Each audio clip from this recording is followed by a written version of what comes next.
perkembangan atau tentang meneladani peran ulama penyebar daripada ajaran Islam di Indonesia. Baik, langsung saja kita masuk ke materi, yakni tentang perkembangan masuk Islam dan kesultanan di Indonesia. Yang pertama, masuknya agama Islam di Indonesia, yakni kepercayaan yang berkembang yang dianut oleh masyarakat Indonesia sebelum agama Islam masuk ke Nusantara. Di antaranya ada animisme, kemudian dinamisme, kemudian Hindu dan Buddha. Setelah itu masuklah Islam di Nusantara. Islam yang langsung berkembang dengan sangat pesat dan makin banyak orang yang masuk Islam karena penyebaran Islam sangat bagus tanpa adanya paksaan. Terus jalur masuknya Islam ke Indonesia itu bagaimana? Islam datang ke Indonesia melalui beberapa jalur. Yang pertama ada jalur utara, yang kedua jalur tengah, yang ketiga jalur selatan. Jalur utara, penyebaran Islam melalui jalur utara dimulai dari daerah Mesopotamia yang waktu itu terkenal sebagai Persia.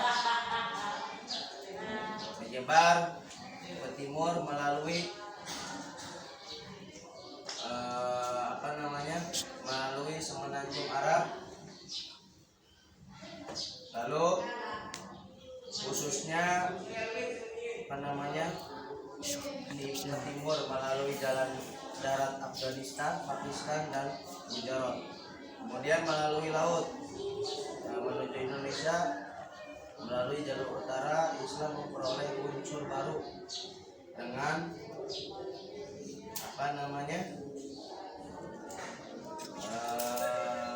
disebut dengan tasawuf.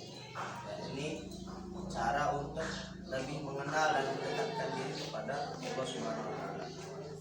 Kemudian melalui jalur ini pengaruh Islam di Nusantara sangat cepat. Daerah yang mendapatkan pengaruh daripada Aceh. Kemudian yang kedua jalur tengah, penyebaran Islam dari jalur tengah dimulai dari bagian barat lembah Yordania dan di bagian timur melalui semenanjung Arab, khususnya Hadramaut yang menghadap langsung ke Indonesia.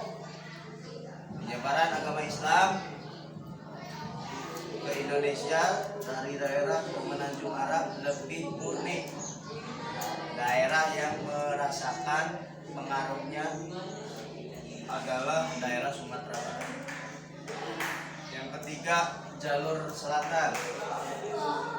Penyebaran Islam melalui jalur selatan berpangkal di wilayah Mesir.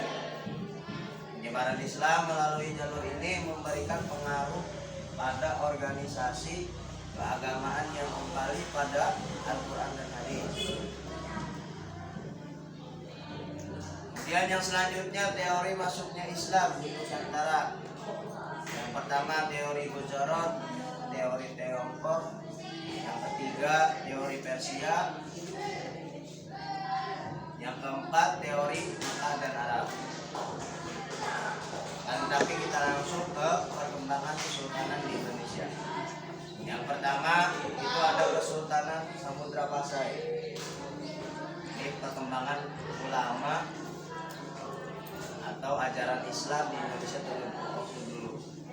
Kemudian yang kedua Sultan Demak. Yang ketiga Kesultanan Mataram. Yang keempat Kesultanan Cirebon. Yang kelima Kesultanan Banten. Kesultanan Samudra Pasai adalah kesultanan Islam pertama di Nusantara yang terletak di pesisir pantai utara Sumatera. Didirikan oleh Merasilu yang bergelar Malik As-Saleh pada sekitar tahun 1267. Raja pertama bernama Sultan Malik As-Saleh wafat pada tahun 16 696 Hijriah atau 1297 Masehi. Kemudian dilanjutkan pemerintahannya oleh Sultan Malik At-Thohir. Yang kedua, Sultan Demak berdiri pada tahun 1500 sampai 1550 Masehi oleh Raden Patah. Nah, Raden Patah ini adalah seorang bangsawan daripada kerajaan Majapahit yang menjadi adipati kerajaan besar dulu di Bintaro Demak.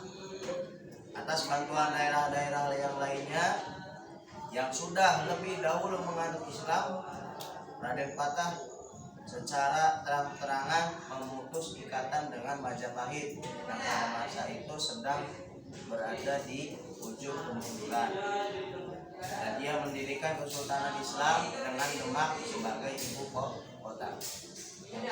Yang ketiga, Kesultanan Mataram itu di atas penguasa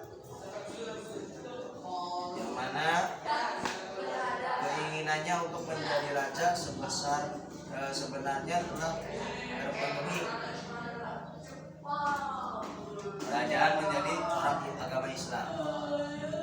Ya, di dalam tradisinya penyerahan tersebut, penyerahan kekuasaan, Panembahan Senopati berkuasa sampai tahun 1601 Masehi.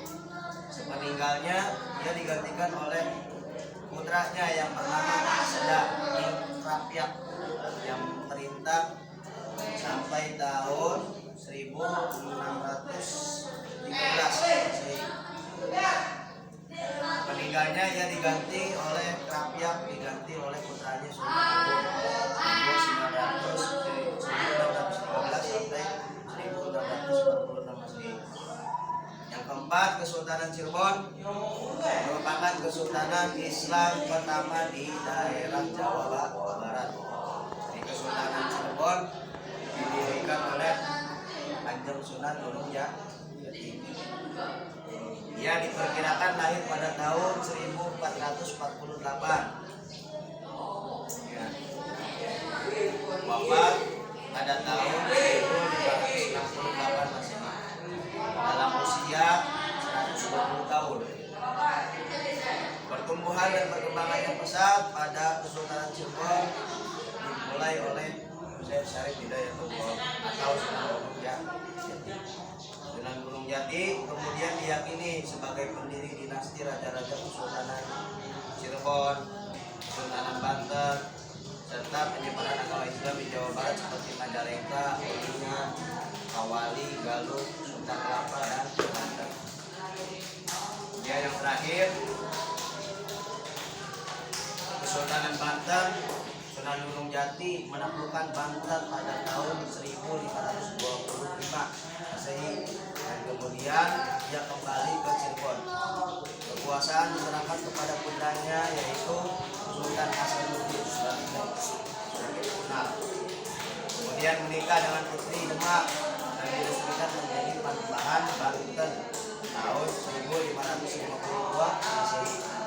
Ia meneruskan usaha-usaha ayahnya dalam meluaskan daerah-daerah Islam, yaitu ke tahun 1000 ke Lampung dan Sumatera Selatan pada tahun 1500. Ia berhasil melakukan Sunda Kelapa pada tahun 1568. Ketika kekuasaan Demak beralih ke Majang, Sultan Hasanuddin memerdekakan Banten, dianggap sebagai raja Islam yang pertama di dunia. Ini tuh yang bisa disampaikan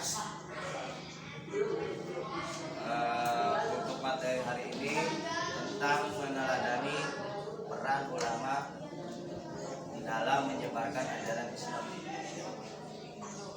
Mungkin kita cukupkan, kurang lebihnya mohon maaf. Assalamualaikum warahmatullahi wabarakatuh.